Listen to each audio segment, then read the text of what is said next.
Together, growing in faith, changing communities.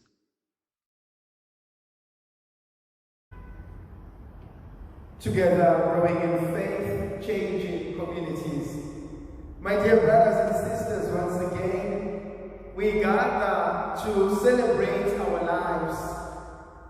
And today I would like us to reflect on the Gospel of Mark chapter 1 from verse 21 to verse 28. We know in this Gospel account that Jesus goes into the synagogue on a Sabbath day.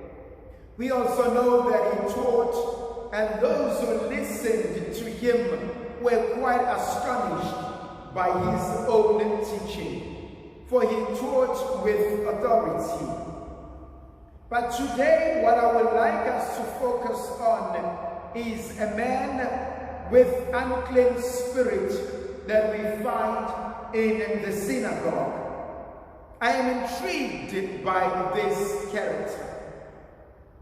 I am intrigued by how the author uses this man to proclaim the truth that the author has taught us in chapter 1, verse 1.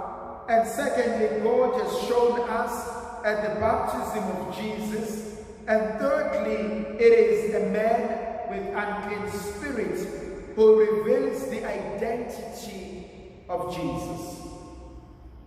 For those who are interested, please join us in our YouTube channel where we do the Bible study and we focus on the Gospel of Mark. And so you will see as we unpack how we play with words in looking into this segment. But today I would like us to look at this from a different point of view. The first one comes from a place of a great concern.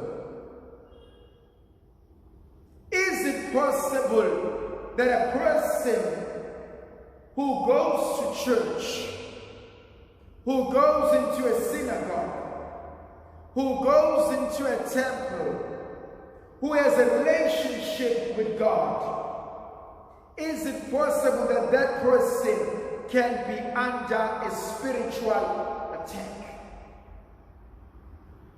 Yes, I think it is possible. And the author makes it clear to us that it happens. And so in here we find a man. We do not know how old is he. We do not know whether he is married.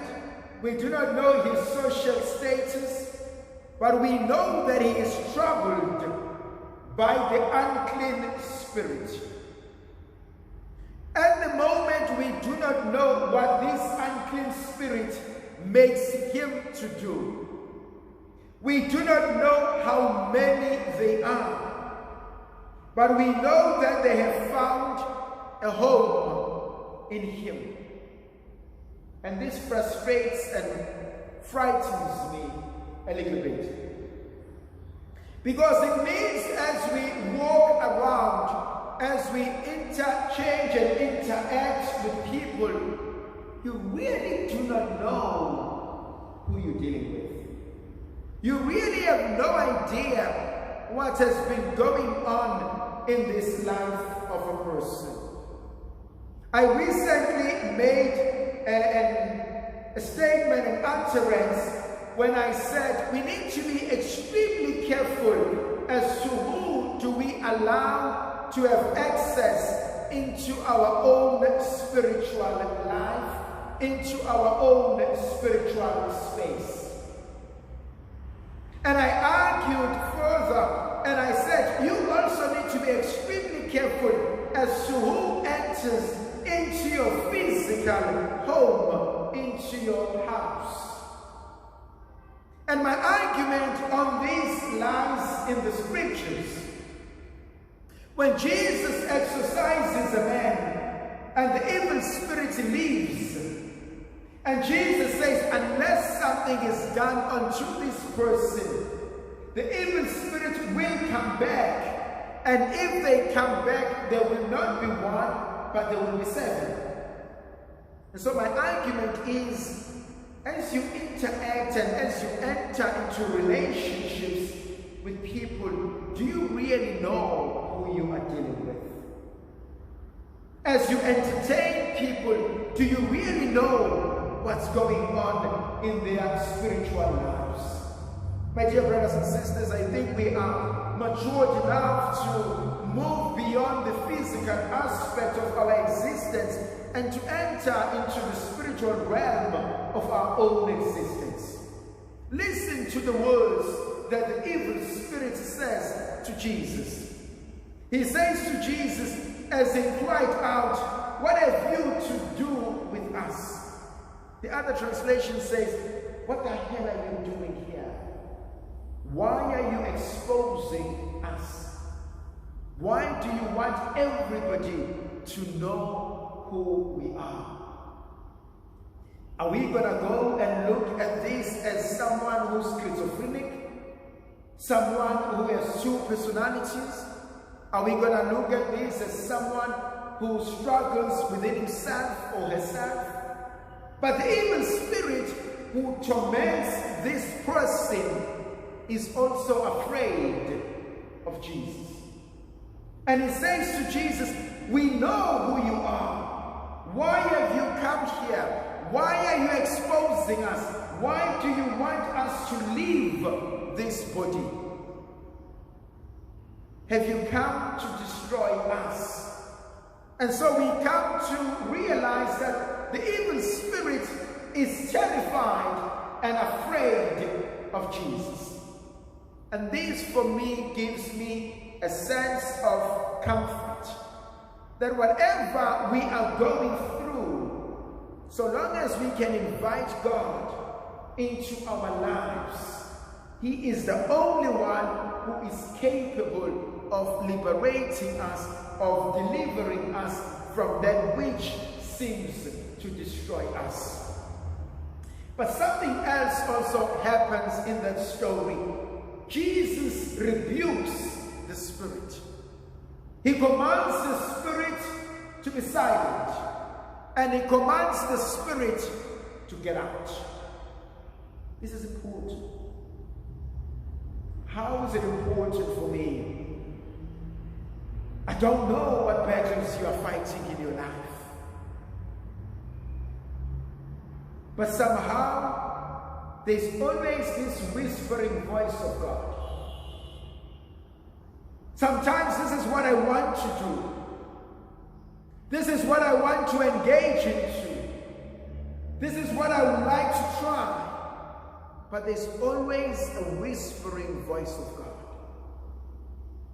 And sometimes it is very easy to ignore this voice.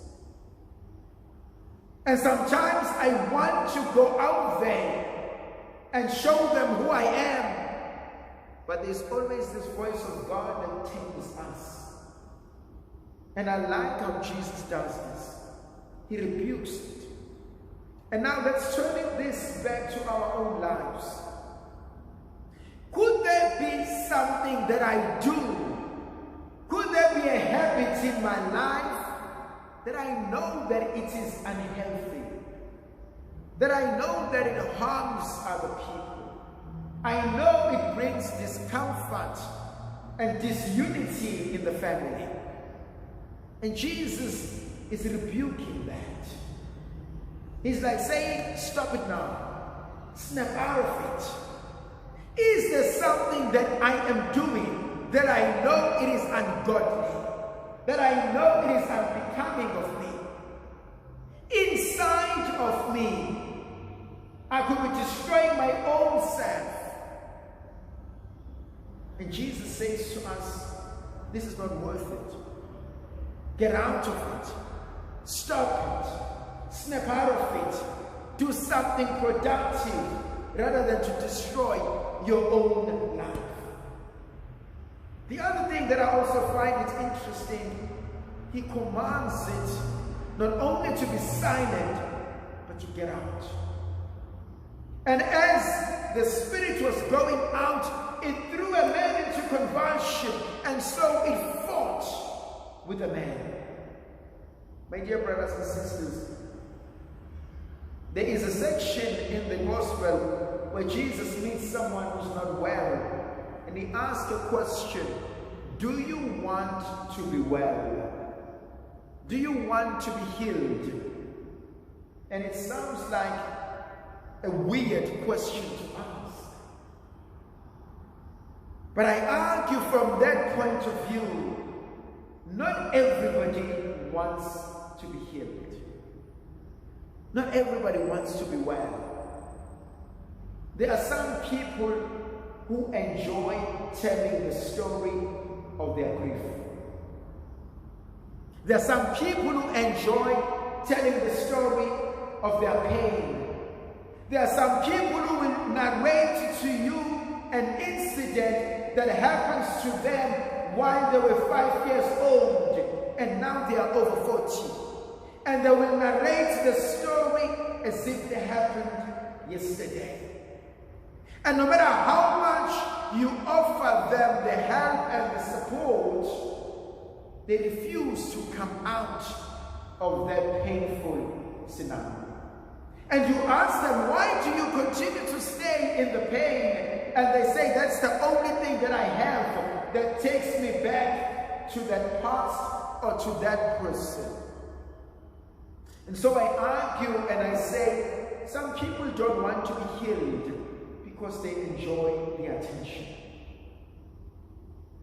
And Jesus makes it quite clear here today. As the man is being healed, he has to struggle with the Spirit, and he has to find himself. And so too in our own lives, there is a lot that I need to do to work on myself. There is a lot that I need to do in order to be healed. And it is only when I can engage and cooperate with the grace of God, then I can be healed. May the Virgin Mother of God continue to be with us, to protect, to bless, and to guide us, the Father, the Son, and the Holy Spirit. Amen.